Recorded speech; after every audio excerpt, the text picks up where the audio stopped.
Live from Los Angeles, welcome to Good Morning La La Land. I'm Dr. Erin. Hi, I'm Rob Mack. And I'm Jessa Moyer. This is Good Morning La La Land, America's first live streaming daily talk show, coming to you Monday through Friday at 9 a.m. on Instagram, Facebook, YouTube, and Twitter, now also available on Apple TV and Roku. It is Transformation Tuesday, and I am tired today. I don't know where I am, but I'm not here. But we're going to talk about how to transform the imposter syndrome into total confidence, knowing the truth, that we come together each morning to know the truth, to live on spiritual principle and align with universal law, and have coffee. Yes, no coffee helps. joke. Well, Erin, you mentioned yesterday that you were in another ether, so maybe somewhere you got stuck on your way back. I got slammed back into It's a tough my body. landing. Tough landing there. It is a tough landing, I'll tell you. No joke. But it is a good morning here in La La Land. I'm so excited to welcome our guest to the show this morning. This girl can run the world. Good morning, Kitty. How are you? Good morning. How are you guys? Oh, we're so excited that you're here. We've got a professional makeup artist, brow lash expert. Lori Rubin is in the house. Good morning, Lori. Good morning. And award-winning filmmaker, Brent Huff. I'm so excited to know more about what you're working at right now. How are you today? I am well. How are you? Very well, thank you. So here on the show, we'd like to know what your morning routine is. How do you start your day? Brent, I'd love to start with you. I'm old school. I start my day with a cup of coffee and the newspaper. I mean the real paper. So not online, the newspaper. My neighbors still give me trouble for that, but I love it. Brent, do you read the LA Times or the New York Times? LA Times. Okay. Is there a section you go to first? I used to go to sports, but now I go to entertainment first, what you call the calendar section here. But so I'm sort of all over the place. I love a newspaper. Do you? I totally do. I'm with you, Brent. I'm glad to know I'm not alone in this world. It feels good to have that ink on your hands. And especially with a good cup of coffee, absolutely. Right? Oh, Lori, what about you? How do you start your day? What's your morning routine? Wake up. I get snuggles from my dog, Louie, which is a great way to wake up. Autopilot to the gym. Little meditation on the way while I'm driving. J-Netics Fitness Academy is where I go out in the valley and train like an animal for 30-40 minutes. You're so self-disciplined. Good for you. It's mental. Yeah. It's all mental. You got to go. And then off to work, to whatever I'm doing that day. Transforming people from the inside out, right, with your beauty routine? You know, I really do believe that matching is a good thing, the inside and the outside, and beauty, obviously, is inside. But then I'm in the beauty industry as well, so to be able to match is kind of a nice thing as well. Oh, absolutely. With over 20 years in the 90210, I think she's got a few tricks and tips up her sleeve, right? More than a few. Oh, what about you, Kitty? What do you do to start your day? I feel like I probably have the most intense morning routine out of the three of you guys.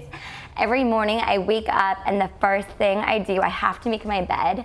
I am like I can't function until my bed is made and my room is clean.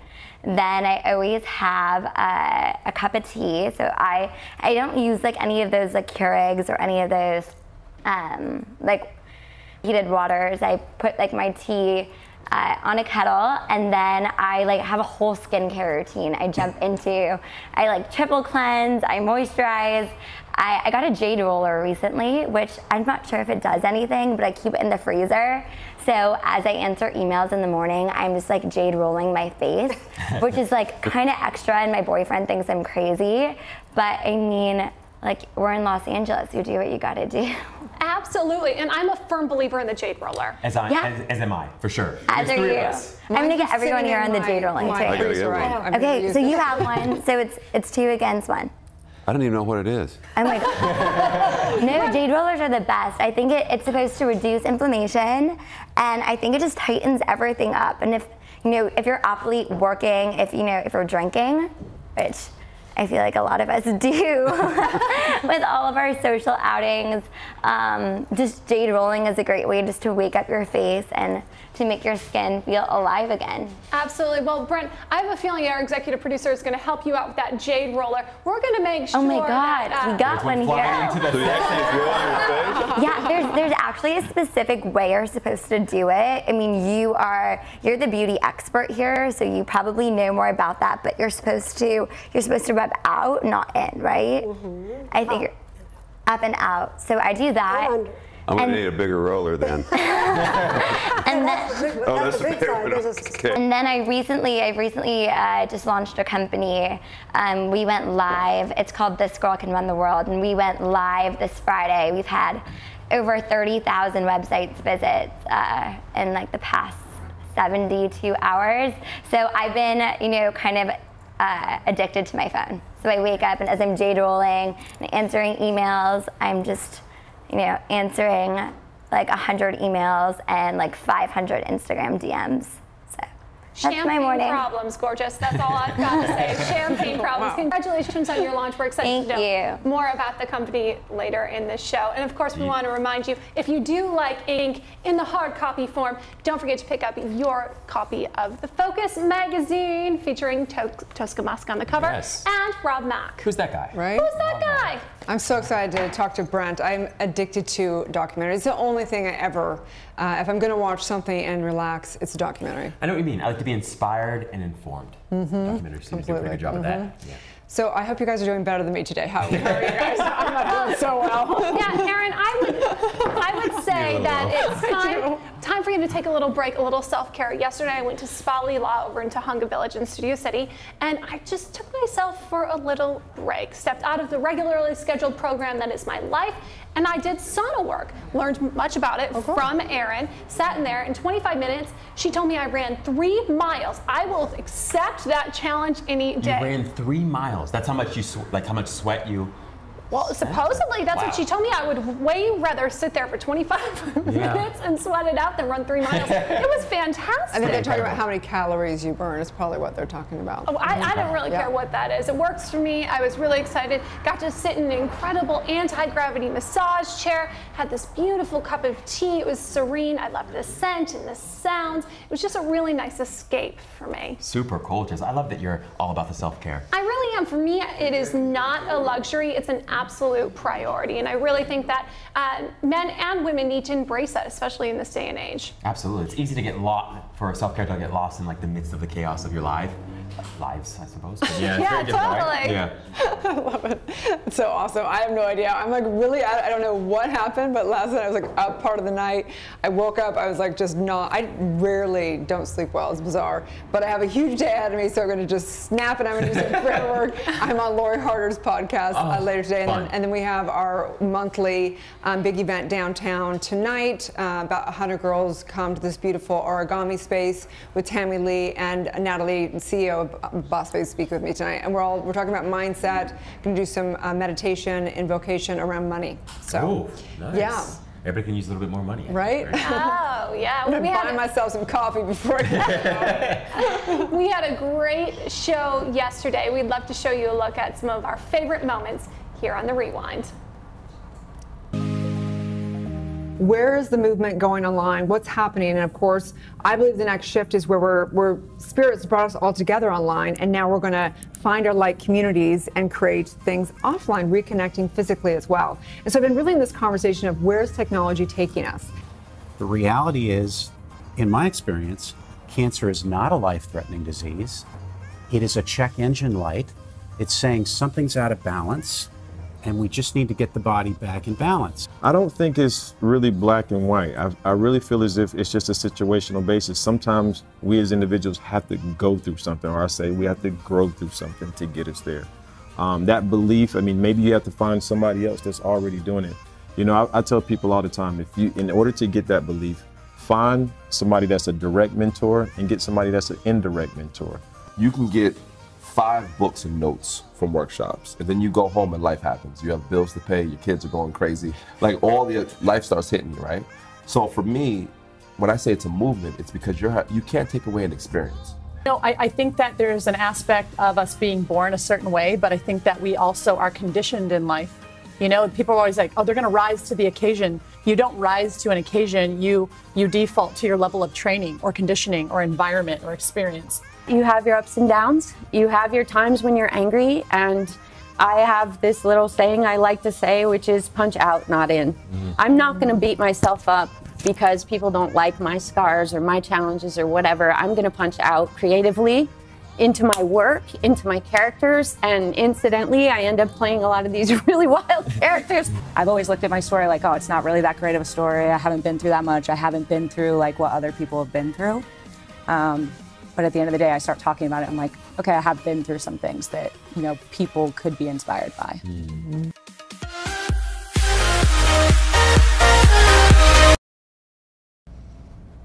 Phenomenal show.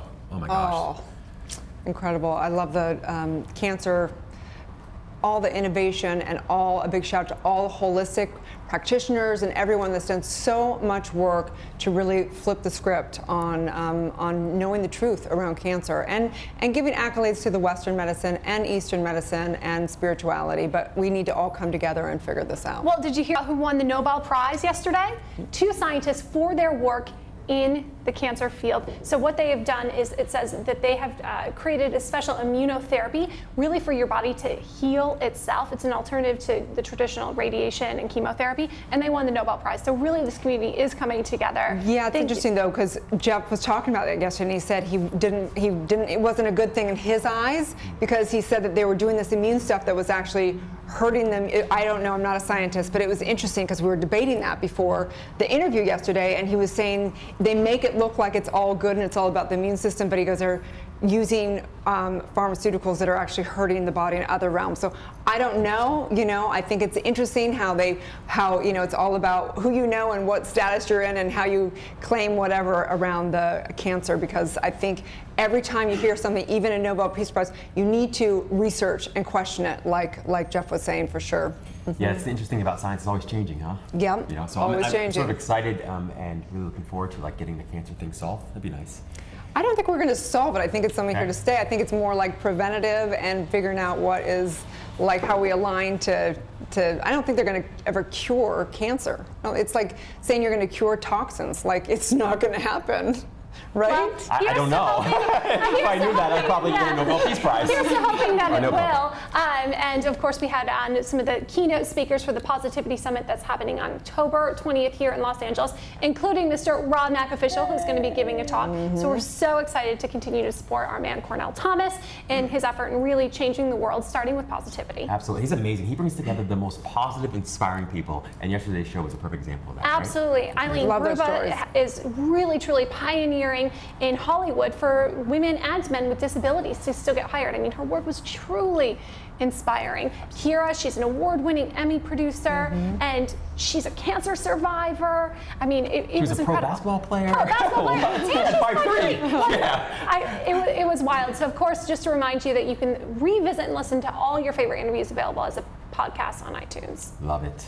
Love it. So Transformation Tuesday, we're going to talk about how to transform imposter syndrome into confidence. So I was driving here this morning, and I usually do a live every single morning, and I thought it was so funny because I was driving along, I'm like really groggy this morning. Honestly, like it happens maybe every few months where I wake up and I'm groggy. It's very unusual. And I was so groggy this morning, I thought, what is going on? And I went to go hit the live. Whenever I get at a stoplight, then I'm hands-free, I'm on my steering wheel, but I press live and I do like a 3 to 5 minute prayer, knowing what the topics is today and whatever. And it's never done this ever. It said checking connection, and it just kept doing that, and then it would go off, and then I get to the next light and I go, well, maybe I'll try it again, and I hit live and it's like checking connection, nope, no connection, and I'm like, this is perfect for transforming the imposter syndrome. So the imposter syndrome, if you've never heard of it, it's basically something that most all human beings experience it. It's where you basically feel like you're a fraud. Going in transformation rooms where there's 100 women, or going one-on-one with people in their subconscious work, we find over and over that there's like this self-doubt that we all have, that we all feel like, who am I to be doing this? Or, some secrets around just feeling like you're not enough, kind of a thing. And I was thinking about how it really comes down to being connected to source. Like, you really feel like an imposter until you really know your true self. And I was thinking about this morning, like, I'm feeling like the imposter because I'm not feeling totally connected, and hence my phone is not connecting either. But it's so interesting. What do you think about that? It is. It's really interesting. There's ways to measure it. So there's something called the Clan scale. So you can go online and take the Clan scale. It's basically an inventory that lets you know where you fall in this imposter syndrome sort of spectrum. For one, I think at the sort of heart of imposter syndrome is a lack of self-worth. So often folks think that they're lucky, or they didn't earn or deserve their way into success, into the success they're experiencing. And so we know lots of famous people that have been very public about that, Maya Angelou and lots of other people. But at the end of the day, for me, it's really two things. It's sort of a lack of self-worth, right? And it's also a focus on extrinsic motivation and reward as opposed to intrinsic motivation and reward. So when you begin to sort of solve those two things, often the imposter syndrome sort of solves itself. So well said. It's really interesting though, because while it might have solved itself, even some of the most successful people, you mentioned Maya Angelou and other celebrities, deal with this. The greater your success, sometimes the greater your self-doubt becomes, rather than the knowing of the greater your self-worth, because sometimes your success and your fame is rising quicker than your self-worth, right? And it puts you into this kind of catch-22 thing, if you will. It says on fastcompany.com that there's 5 people who typically deal with the imposter syndrome, me being one of them. There's the perfectionist, yours truly, the superwoman, the natural genius, the rugged individualist, and the expert, right? So people who are kind of these claimed I have to be a perfectionist, or I'm an expert in this, I'm an expert in that. And the second they start to doubt themselves, that's when that imposter syndrome kicks in, right? Yeah, it's an interesting thing. Subconsciously, what we do is, I've dealt a lot with what happens is we go into the track around all the past times that we had situations where we told ourselves about ourselves, like, I can't do this, I'm not good enough, all the kind of almost little tiny traumas and failures that we stack up in our subconscious. And just by recognizing them, acknowledging it, it like takes a lot of charge off the mental pictures, and you realize that that's just that self-talk that's been kind of imprinted into the subconscious. And just by acknowledging that and neutralizing it, then a lot of times people will they actually become less shy. People will actually start to contract in their communities and in whatever, or they'll have to make something wrong because they're trying to deal with their own insecurity. And then basically as you get that off their subconscious, they will begin to become more extroverted and more in their natural state. Just, can basically take a look at who you were as a child, and that's more of your natural state. So if you're becoming more shy, more introverted, more away, feeling divided, it's because there's really a lot of self-doubt and stuff that needs to come off the subconscious. Yeah, so at the end of the day, it's a lot of reframing, right? So a lot of cognitive reframing, basically. And there's interesting, I was reading a study not too long ago about the relationship between competence and confidence. And we've talked about this a little bit, and it should offer a little bit of solace to people that are struggling with imposter syndrome or fraud syndrome. And that is that sometimes the more competent you become, of course, the more you know. And the more you know, the more you don't know. Right? Or the more you realize that you don't, how much you don't know. Welcome to my life. and of course, that compromises your confidence. So sometimes as you become better at what you do, and as you know more about how to do what you do, you discover how much you don't actually know. That compromises your confidence, and therefore, I know nothing and everything. That's the paradox of life, right? Well, it's really interesting. So this happened to me a few months ago. I was at a style lounge, which is my very natural state. There was a red carpet, there was champagne, there was oysters. Couldn't have felt more at home until I put on the most beautiful pair of shoes I'd ever seen. They wanted to give them to me to wear on the red carpet. Champagne problems. I mean, oh my gosh, this is amazing. And all of a sudden I started looking around. I thought, oh my God, somebody's gonna tell me to leave. The imposter syndrome kicked in, and I had these shoes on, and I didn't want to take the shoes off. I thought, they're gonna figure out who I am, and they're gonna tell me to leave, and I want to keep these shoes. And I was invited there. I was supposed to be there. In fact, those shoes were my size with my name on them. But I still, I totally panicked. I didn't take the shoes off the whole time. I walked around in those shoes, I was disappointed that kind of ruined my moment. In a moment where I could have really felt confident and cool and collected, I was totally terrified. Yeah, I think I'd say that that's the root of almost all psychological challenges, essentially, is outsourcing something that you want to think or feel to the world. Right. So at the end of the day, if we can, if in moments like that, we can focus more on enjoying ourselves, being, Gotta have the connection. Gotta have the connection. That's right. That's right. I love it. I think that we've all experienced it at different levels in our life, but obviously, for sure, just even in our own self-love, which is the most important thing. So let's take a little break. When we come back, we're going to talk to 3 individuals of find out how they find their true confidence within through their expressions in this life.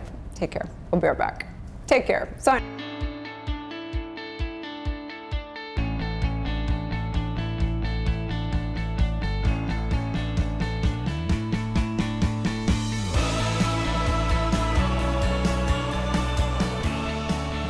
Our mission is to inspire, enlighten, and entertain, and we have done that with the next issue of Focus magazine, and we are lovingly calling it the Romance Issue. I'm Jessica Moyer, the managing editor of Focus magazine, celebrating the people of Los Angeles from Malibu to Manhattan Beach and into West Hollywood who are making a difference here in LA. Gracing the cover is Ms. Tosca Musk. She is the co-founder of Passion Flicks. It's a new streaming service dedicated to passion. Also on the cover is Mr. Rob Mack, official, my co-host of Good Morning La La Land, a happiness expert who's got a great take on the language of love. Also on the cover, Ms. Lori Harder. She's released her new book, A Tribe Called Bliss, and she's talking all of the things about loving your tribe.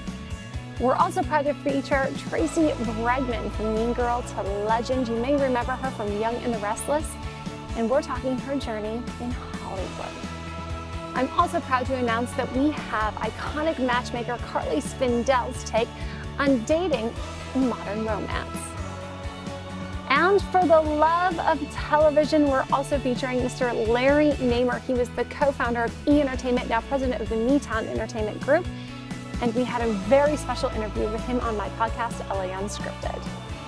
Also in this issue, we're featuring my dear friends, the Royals Paris, Faye and Hisham, great designers from Paris, now in Beverly Hills.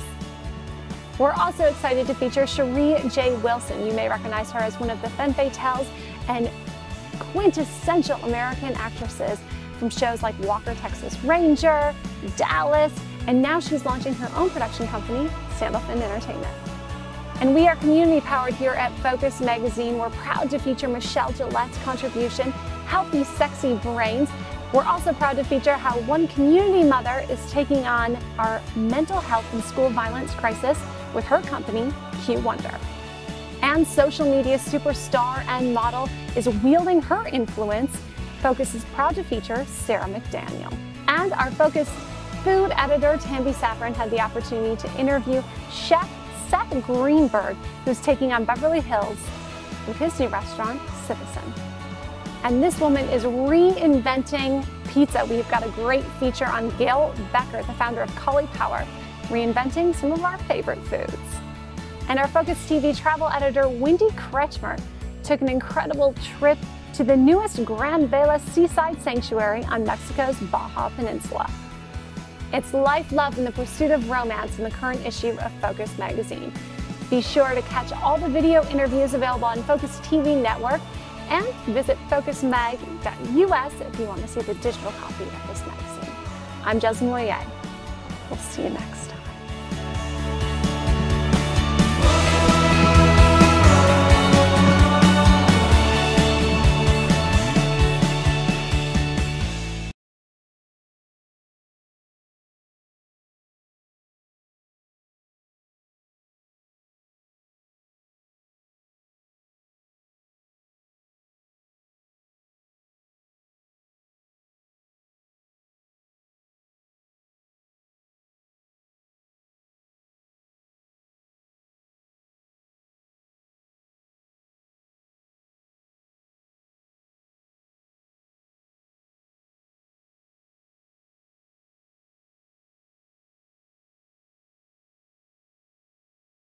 Is that correct?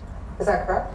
There you go. It's a great echoing. The universe is echoing to us all day long. How are you doing? Welcome back to Good Morning La La. We're all about Transformation Tuesday, trying to transform this morning from being groggy to extraordinary. So excited to have you here. So we have the girl can run the world. Kitty Skur. I love your outfit. Okay. So beautiful. Sure. So like the sure thing. Oh, I love that. Sure thing. That's a good way to remember it. Oh my gosh. And my name is a fun name. The way I always tell people is you can't be mad at me. My name is Kitty. That's right. I'm 5'3" and blonde, and my name is Kitty. What are you gonna get mad at me for? I can play the cute card for sure. That's awesome. And then also when they're like, "Are you sure your name is Kitty?" I'm like, "Yeah, it's Kitty Sure." So that's how people. Sure I am. So yeah, that's how sure I am. You're really sure. Well, congratulations on the launch of This Girl Can Run the World. Tell us a little bit about the company, what you created. Oh my gosh. So this was a company that was really, it was created for a lot of reasons, but I say that everything I do it begins with an intention and is fueled into existence with a lot of love and passion and perseverance. And This Girl Can Run the World, we're a digital community and opt-in editorial platform, which means if you want to be heard, raise your hand. You can apply on our website. If you know someone great, point to them, nominate them. They'll anonymously get an email that hey, someone thinks you're pretty great. Come to our website. We want to get to know you. We want to feature you. But we are a digital community and opt-in editorial platform designed to celebrate, advocate, motivate, and educate ambitious, hardworking girls who are on their way up in their career. And she's sure about that. And I am absolutely sure about that. So tell us a little bit about your personal story of coming to your own confidence. So for me, my background, I went to film school at USC, which was incredible. And after school, I had all the dream job offers in entertainment that people would kill for. I had gotten into business school at USC, Marshall, but I kind of felt like I was at a crossroads. I knew entertainment was evolving, and I just felt like there were so many more opportunities for stories to be told, aside from the traditional film and television mediums. I ended up working at a talent agency. I got involved working with various female empowerment movements and initiatives, like Time's Up and Me Too. But I really noticed that there wasn't, a platform and a community that celebrated women who were on their way up in their career. And there are, a lot of amazing platforms like Girl Boss and Create and Cultivate that spotlight, the same 75 CEOs, A-list celebrities, influencers who are already at the top, who already have hundreds of thousands of followers. But what about the girl who is, a 20-something, 30-something who's on her way? Where does she go to get recognition? Because at the end of the day, we all want to be heard. But I think that most people would probably look at you and they go, well, she can do it. She's pretty, she has fancy clothes, just whatever. What was some of the hardest things you went through? So I think for me was that it's really hard to figure out how to articulate, your personal brand and market yourself as a career woman using today's social platforms. And I think it's really important that for everyone, you have a strong social and digital presence, because if you don't, you're missing out on opportunities to advance in your career. You're missing out on opportunities for discovery. Like your Instagram with a photo of, your cute dog and a photo of your niece from your sister's birthday, party 2 years ago, that's not working for you. That's not getting you jobs. That's not working to help you get a salary increase. If you are serious about your career, you need to demonstrate that you're an authority in your industry across all your social platforms. Because, what's the first thing you do when you meet someone or you have a meeting with someone? You Google them. And if I Google you and the only thing that shows up is, a photo from a frat party a couple years ago, even if you're an expert in your industry, I'm not going to take you seriously if I don't know you. Such a good point. I talk to a lot of executives. I work with a lot of executives. And one of the things that they're most challenged by is really developing a personal brand, right? 100%. Really being crystal clear about the competitive advantage and how they can articulate that for the rest of the world, right? And what you're bringing up is even more profound than that, because it's not just doing that, it's also translating that for sort of social media. 100%. Right. So where can people start if they're wanting to do that? So if on our platform, my biggest thing was, I think there's so many things in life where the barriers to entry are so high. Where on all these amazing platforms, all these people who have so much influence and have all these followers, you can't get that overnight. You can't authentically get that overnight. So I wanted to create an opt-in editorial platform. So if you want to be heard and you're a woman, hopefully this is something that can apply to men soon too, but if you want to be heard, apply on our website. You take 5-7 minutes, fill out a questionnaire, a member of our team will get back to you, and then we will do a feature on you. So instead of it being a narcissistic self-promotion, I'm not an Instagrammer, I'm not a blogger, I'm not going to be like, hey guys, I'm here at Focus today. That's just not me as a person. I'm much more private. And a lot of girls that have been featuring or going to be featured, really relate to that. They see themselves as serious career women who, want to make a mark in the world. They want to have a meaningful career.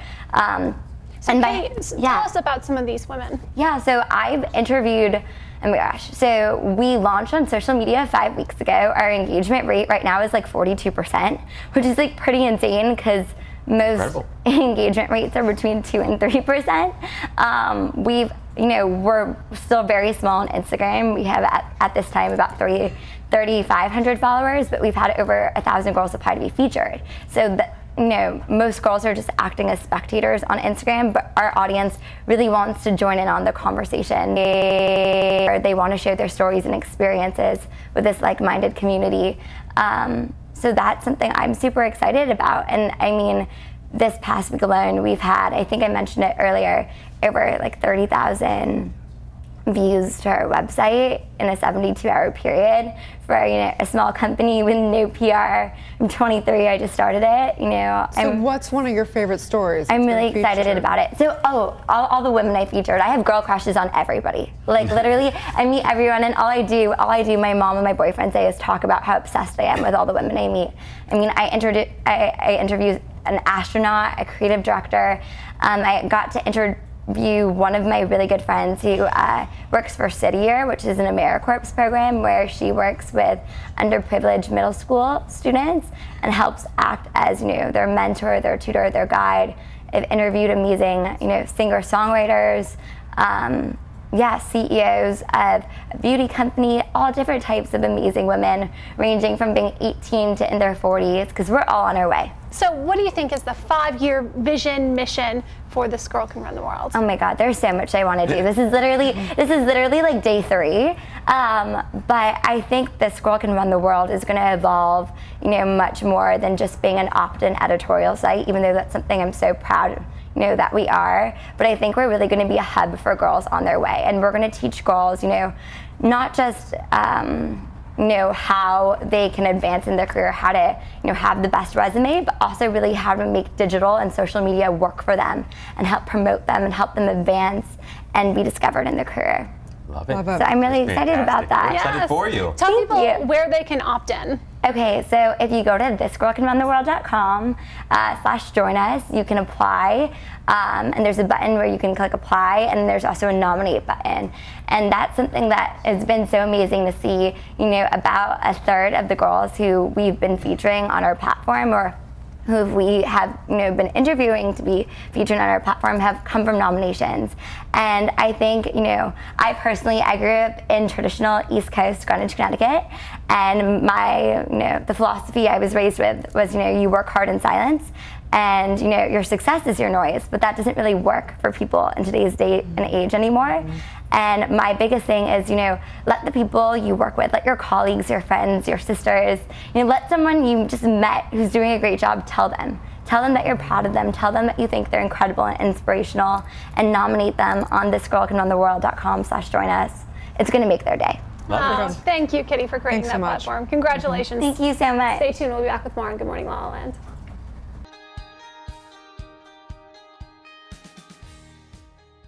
Hi everyone, thank you for tuning into This Week in Focus. I'm your associate producer of the Focus TV network, which is America's first video streaming talk show network, but you already knew that. And I got my girl with me, Jez Moye, co-host of Good Morning La La Land. So last week on the Focus TV network, we had the Wrenwood Show.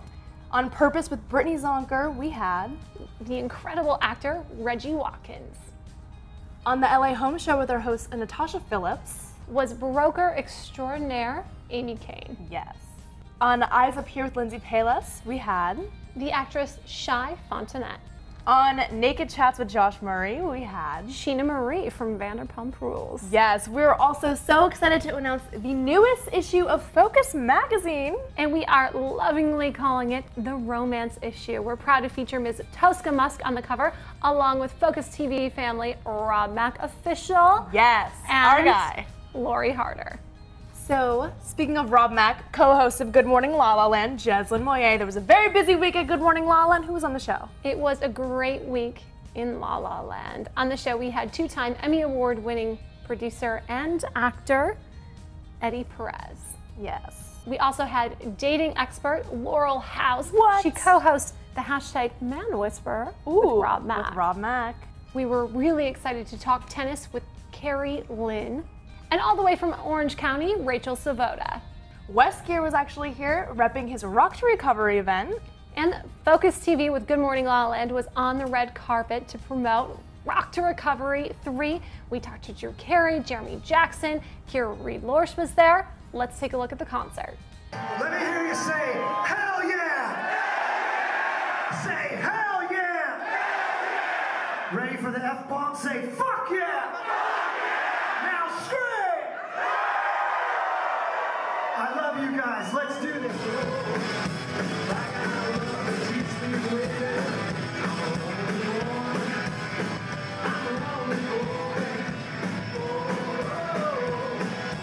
So much fun. Thank you guys so much for tuning into This Week in Focus. I'm Victoria Simone. And I'm Jessamine Moyer. Don't miss the new issue of Focus magazine.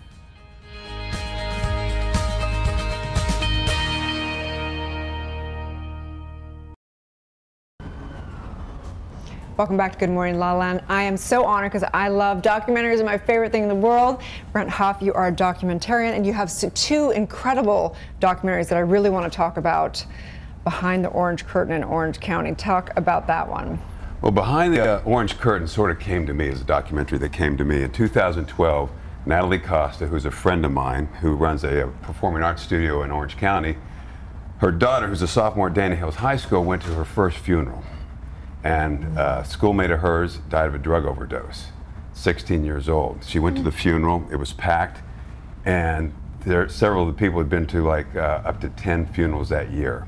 And the parents were saying something has to be done. So a group of parents who had lost their kids in the last year had me come down to Orange County to meet with me about making a documentary film. Wow. So it was a big room, it was packed, and each parent stood up and told me how they'd lost their child.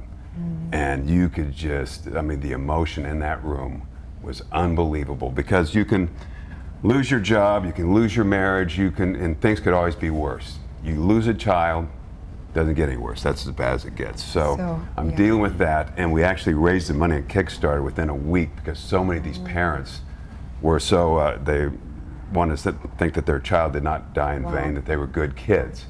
And I said, when I started this documentary, I'm going to show everything. I'm going to go for the truth. Are you okay with that? And what I thought at the time, these were mostly rich people in South Orange County. So what I thought at the time was these are parents who just threw money at a problem and didn't really give their kids the attention. But that was not the case at all. These were hands-on parents that probably a lot of them were in denial, because you can't tell with opioid drugs that they're high. You think they're just being petulant teenagers. With cigarettes, you can smell. With cocaine, they're sniffing or grinding their teeth. With pot, you can smell. With alcohol, you can smell. But with these opioid drugs, like Oxycontin, you can't tell. It's so intense. And two of the young men who died actually died in their parents' couch as watching television with their parents. So they're not out partying at raves or whatever. They were at home. Wow. They just went to the bathroom. So I actually went to Dana Hills my junior year in high school. I was from Santa Barbara, and I went down there. And it's interesting growing up in California, because you know, there was so many drugs in Southern California. I was lucky enough to have an eating disorder instead of a drug addiction, in that I had so many friends die. So many friends die from drugs and alcohol and car accidents and overdoses and da-da-da. And it was fascinating, but what's been even more fascinating is the pharmaceutical drugs that have come along that have just wiped out, taken people's lives like you can't believe. So tell us about the opiates, because there is heroin, but then opiates, oxycodone, right? Is, I mean, I hear you take it once and it's like you're addicted. For certain people, before I go on, Dana Hills, you know the nickname for Dana Hills now? Dana Pills. Really? I got that from the students there. In fact, we had one of the memorial services where we released balloons at Dana Hills High School, and they said this is just out of control. But what happens is, like, you might get these pills in your parents' medicine cabinet.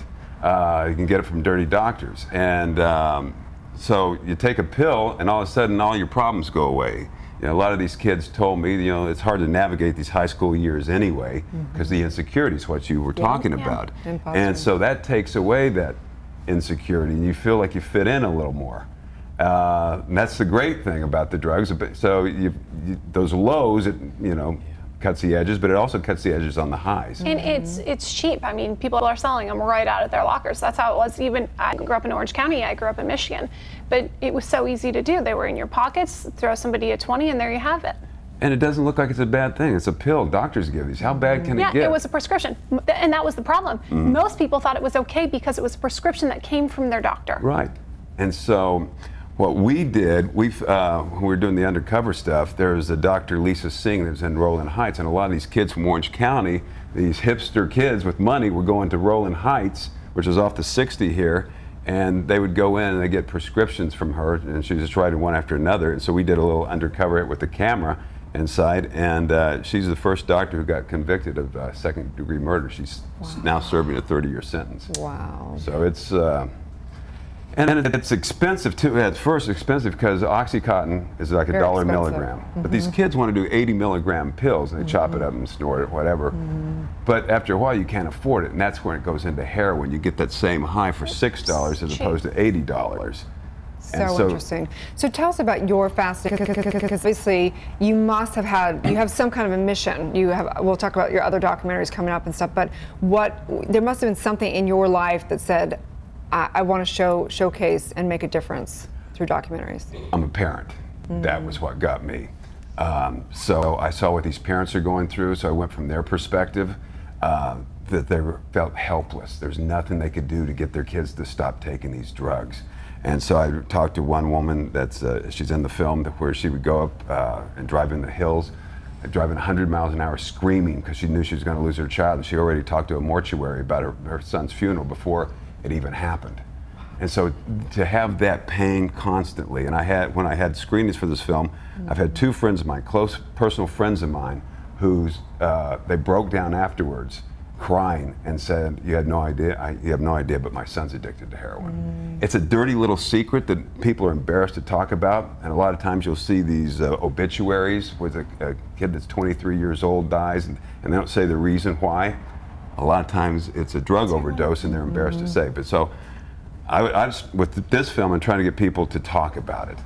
Don't be embarrassed by it. There's a lot of people. There's people in your neighborhood that this is affecting. There's people you know that it's affecting. They may not talk about it, but let's get to the bottom of it. And another thing I want to bring up is these kids start to overdose. There's a drug called Narcan. You know what Narcan is? It's like a nasal spray, and it snaps you out of it. So if you have a loved one who you think is addicted, you can go to Walgreens or CVS or whatever and get it, you know. Wow. And so have that on hand. I mean, some people might argue that you're sort of enabling that process, but it's better to save their lives and have that handy, if you know. That's great information. Interesting. I didn't know that. So if they're on the pills, you feel like they're going too far, whatever that is, you can give it will counteract it so that they don't. Right. It's a nasal spray. And it's an over-the-counter. Okay. Yeah. Okay, good to know. Great to know. Yeah. And another thing is the Good Samaritan law. So at these house parties that these kids go to, and one of them starts to OD, most people will not call 911 because they think they're going to get busted because there's drugs in the house. But with the new Good Samaritan law, you won't get busted. It's better to call, save a life, and not worried about going to jail. So it's so profound. So I hear you saying so many great things here. One, of course, and thank you for this, is just spreading the awareness about it itself, right? Regulation, right, which is something that people work together around, but also in laws, right, but also intervention and being proactive when you see there's a problem. Right. So I love that. So let's talk about another kind of a drug, if you will, which is your next documentary, which is about a cult, which I think people, we may find a release and kind of going away from things through drugs. We can also sometimes find it through spirituality, withdrawing from culture and kind of alienating yourself that way. Tell us about your next documentary. Well, it's called Welcome to the Beyond, and it's a documentary about a guy named Hoyt Richards. Hoyt Richards grew up privileged on the East Coast. His family spent their summers in Nantucket. He's smart. He went to Princeton, played football at Princeton, goes to New York City, becomes the first male supermodel.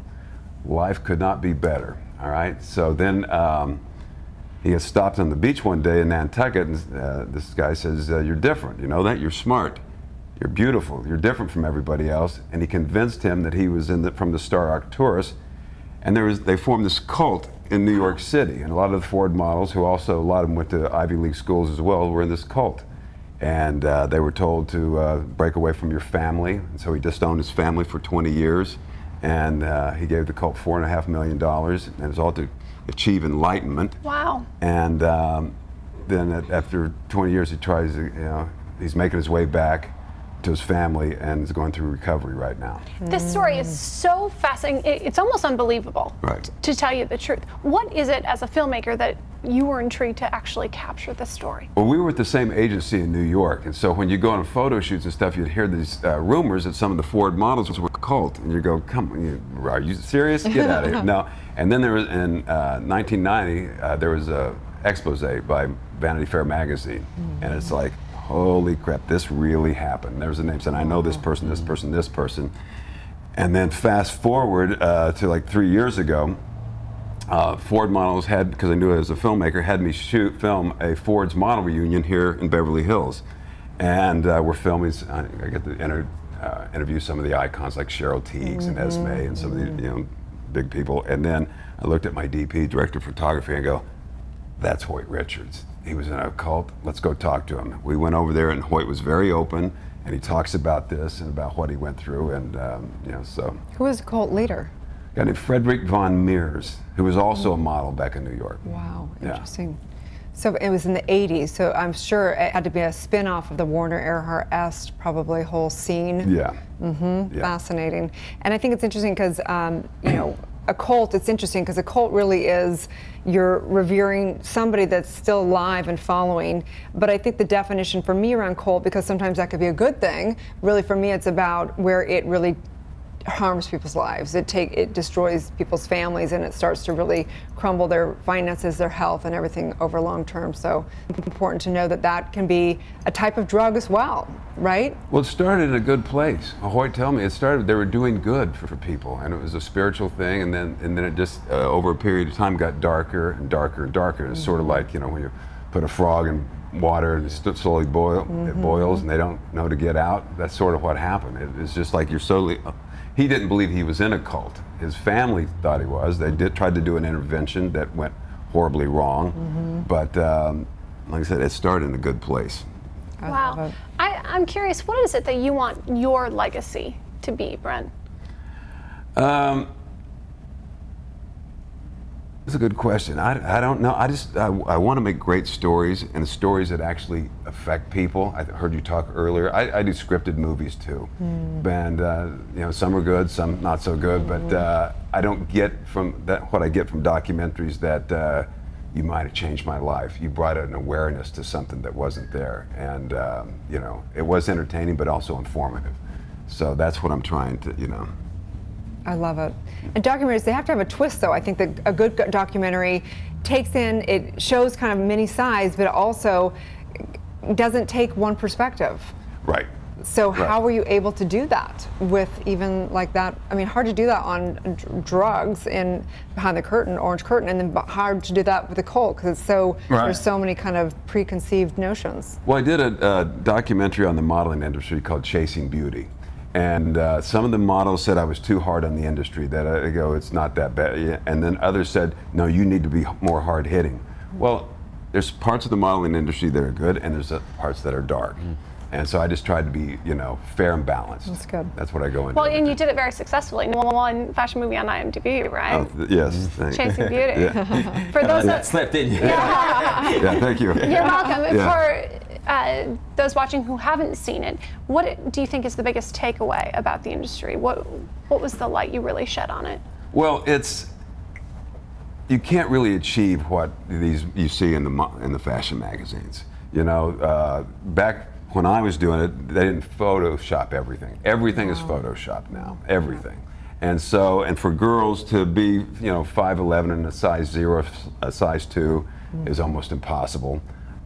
So there's eating disorders. And when I was in Paris and Milan, they encouraged the girls to smoke cigarettes, and they didn't frown about doing cocaine because it kept them thin.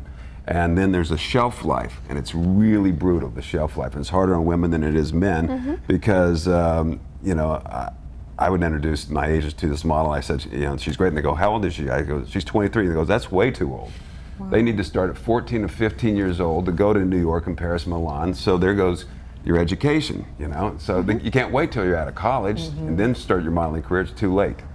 And then slowly the phone quits ringing, because there's a new, younger, model coming in. So it's the ugly part of beauty. Right. Yeah. I think ageism will be the next big movement that we'll see online for sure. Oh, absolutely. In this town, it's like really brutal, And it's not just with the actors and the models, but it's with writers and producers that they think you're too old, that you're not relevant, you don't know what's happening anymore if you're a certain age. Yeah, and 50% of Americans are over the age of 50. So, I mean, it's people purchasing are much older. So it's interesting, the power. Remember where we have the power as a people. Right. We've got to take it back. Yeah. Thank you so much for all your work. Thank you for having me. I really appreciate it. You're like, I'm your #1 fan because documentaries have touched my lives beyond anything else online. It's really important. And in today's world, we're so fast and have such short attention spans. Documentary is still a place that intrigues me. So keep up the amazing work. Oh, thank you so much. Tell everybody where they can find and follow you. My website is brenthuff.com. If you want to know more about Behind the Orange Curtain, there's a website, behindtheorangecurtain.net. Thank you, Brent. Okay. Stay tuned. We'll be back with more on Good Morning La La Land.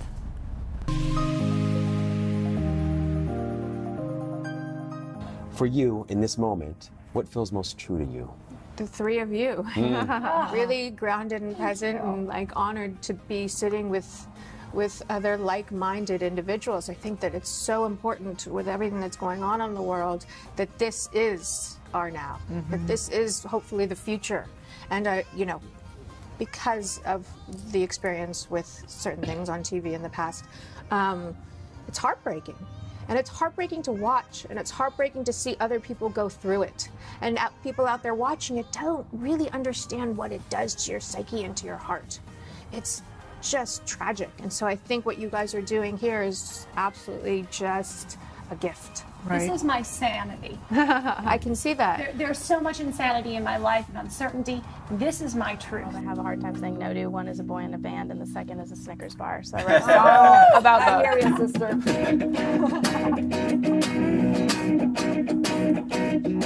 Chasing you down like an ice cream truck. Every damn time that my phone lights up, I'll be salivating at the sound of what's up. Yo, what's up? Boy, you're delicious. It's too bad you ain't nutritious. When you say my name, it's like candy. When you kiss my lips, it's like candy. You're no good for me, you're like candy. You're like candy, hey.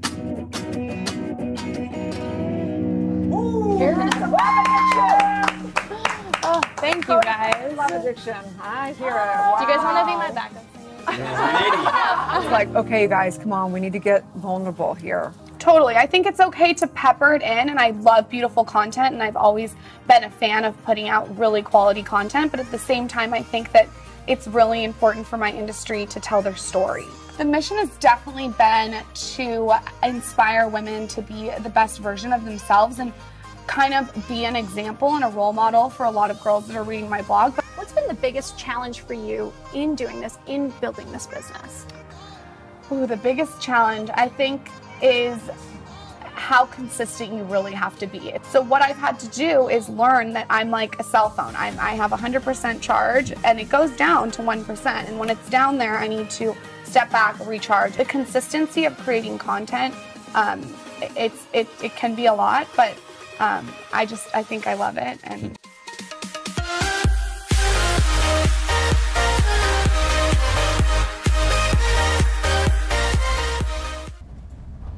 Live from Los Angeles, welcome back to Good Morning La La Land. I'm so excited to welcome Lori Rubin to the show. Professional makeup artist, lash and brow expert, author, incredible mother. I don't know how you stayed balanced in Beverly Hills for as long as you did, but you have got something figured out. I really love what I do, and that is a big deal. Makeup industry has changed over the years dramatically. So I've just recently started doing microblading. Do you know what that is? Yes. I know of it. For the eyebrows, is that microblading? Yeah. Okay. And it's a tattooing. Tattooing your brows, all the rage, right? Right, but it's very natural looking. Well, and that's what I love about you, is that you're very committed to enhancing everyone's natural beauty as opposed to masking it, covered in makeup. That's not your MO. I don't do that. People don't really want to look like a transvestite. Your makeup is insanely beautiful. Thank you. Just to be a prettier version of yourself, you know, just to make you feel good and confident. And that's what I notice when I do women's makeup, is they come in and they're like, ah, these bags, and you know, I feel so awful. And I'm like, got this. Don't you worry. And then we talk, you know, while you're talking, touching, you're getting into someone's head, and they start telling you things. Like everything. Now, why is that? I mean, it's the same with makeup artists, hairdressers. Next thing you know, you're just pouring your soul to these people. Pouring your souls, and it's quite amazing. I've been really known not to really go forth and tell other people everybody else's business. I really want people to trust me. whether it's a celebrity, because I've had some pretty big celebrities, and I hear them talking on the phone to all these other really huge people. I don't really tell who is what. You know, it's very sacred to me.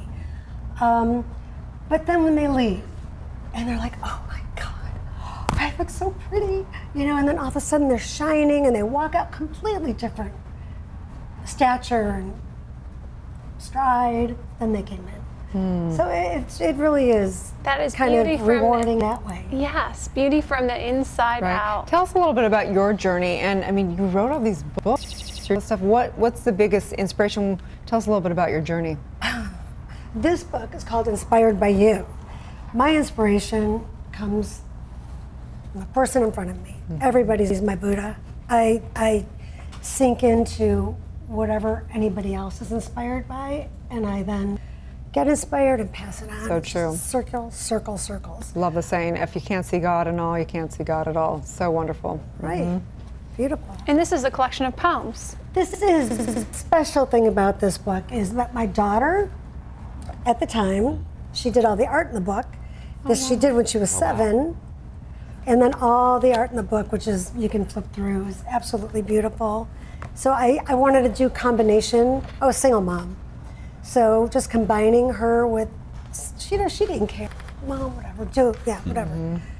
But one day, she's gonna have these books, this one too, and be like, my mom included me in her soul journey. And I thought that was really an important message for me to give her. You know, that she meant the world to me, and that, you know, she's #1 and always will be. And I wanted to include her in whatever I did. So this is just from, she did that when she was 5. Oh my gosh, so cute. And I said, honey, what is that? And she said, it's a little girl with her soul rising up to God. Oh my gosh. Right, goosebumps, yes. right? So I said, call it Soul Rising. And the first poem is called Soul Rising.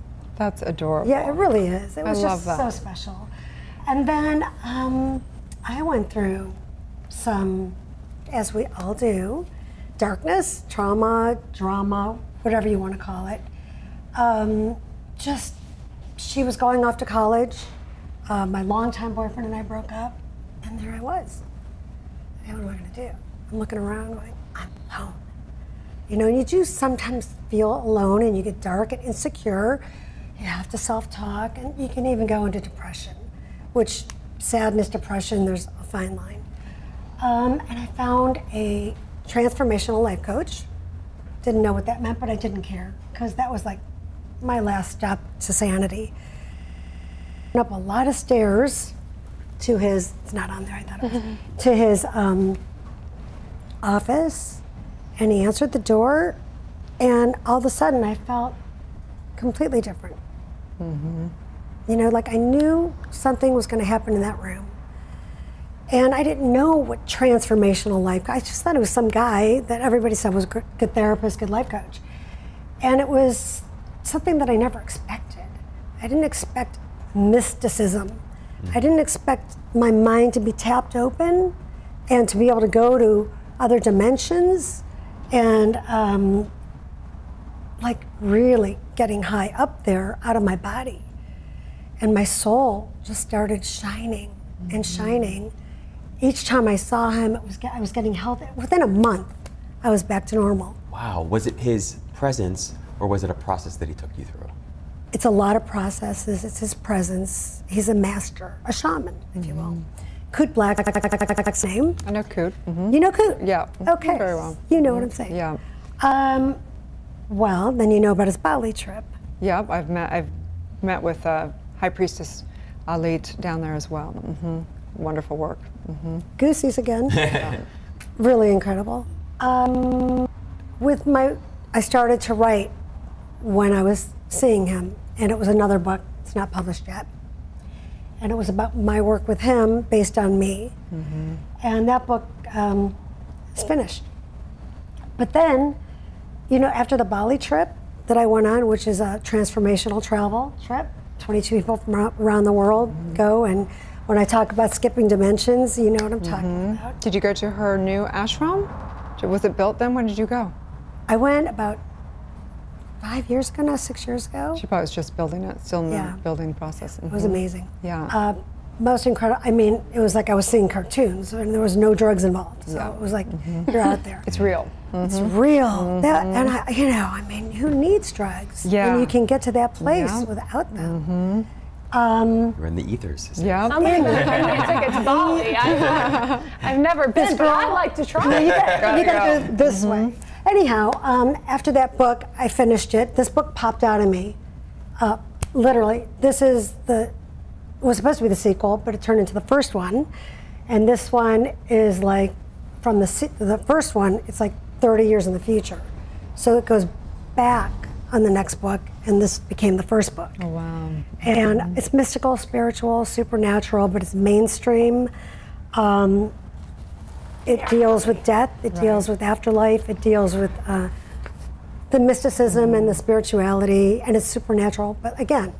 I think it's interesting though, and we're running out of time a little, we don't have too much more time, but I think it's fascinating is that here you are as a woman that's a single mom going through real stuff, does her awakening process, and yet you still are in the material world doing, cosmetics and things like that. And I have to say that as somebody who is very committed to my spiritual practice, I have a hard time sitting in the chair of somebody doing my hair or makeup that hasn't done their work, because their consciousness and where it pulls my conversation is like down, down, down. And it's very important who I'm surrounding myself, even the people that are doing that part. Energy is so important. So I love that you are still doing that work and holding that consciousness for women sitting I in the had chair. to really integrate back into LA. I was way up there. I took to come back. It's hard. It's slamming back Really, down. do I have time to talk about this really quickly? Yes, of This is course. my children's book, which is inspirational about loving yourself, which what I found very interesting about it is I had women buying this book for women in their 40s, 50s, just it reminds you to love yourself. Again, my daughter, the artist, the illustrator, she's also a very deep individual.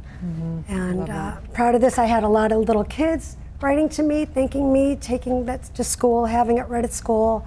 A lot of bullying going on, a lot of taunting, tormenting.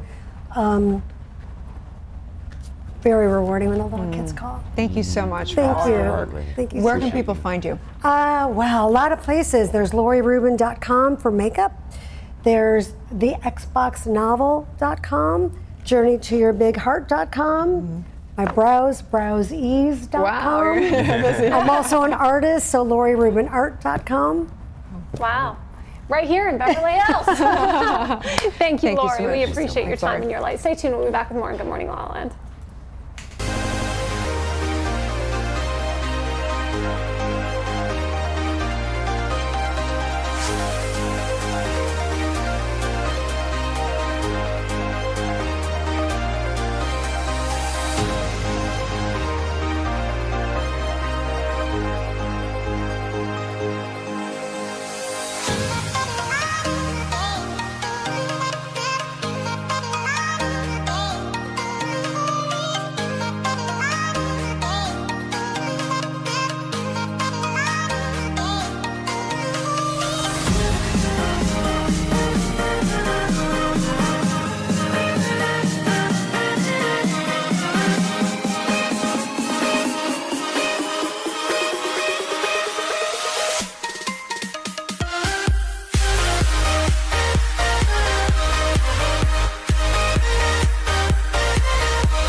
Live from Los Angeles, welcome back to Good Morning La La Land.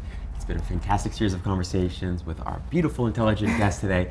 And the question of the day really revolves around confidence and self-love. So the question I have for each of you is, what's the one tip you would give people to boost their confidence or their self-love? Start with you, Lori. You go. We all have a little child inside of us, and we have to love that little child. Talk to the little child, and from there you can boost your self-confidence You know, if you're comfortable inside, you will shine on the outside. I love that. Thich Nhat Hanh wrote a book sort of focused specifically on that kind of reconciliation, but I have a feeling that you've got that nailed in your book there, Journey Back to the Big Heart. What about you? I would say take that third eye off yourself and put your gaze towards others and help others, and have gratitude every day. And if you have that, you'll be all right. Love that. I think for me, like we're all our worst self-critic, you know, we're always the most hard on ourselves. And I think, you know, just remember to love yourself and remember to treat yourself the way you treat others is the advice I give myself, because I spend so much of, you know, my time and my heart goes into building up those around me that sometimes I have to, you know, remember that I deserve a little bit of love and self-care too. So true. So Love true. it, absolutely. Well, we are Good Morning La La Land, America's first live streaming daily talk show, coming to you Monday through Friday at 9 a.m. And don't forget, you can listen to all your favorite interviews available as a podcast on iTunes. That's right. We're waking up the world together. Have a wonderful Transformation Tuesday. Be true and have a divine day. Big hug. It's going to be a Good Morning La La Land.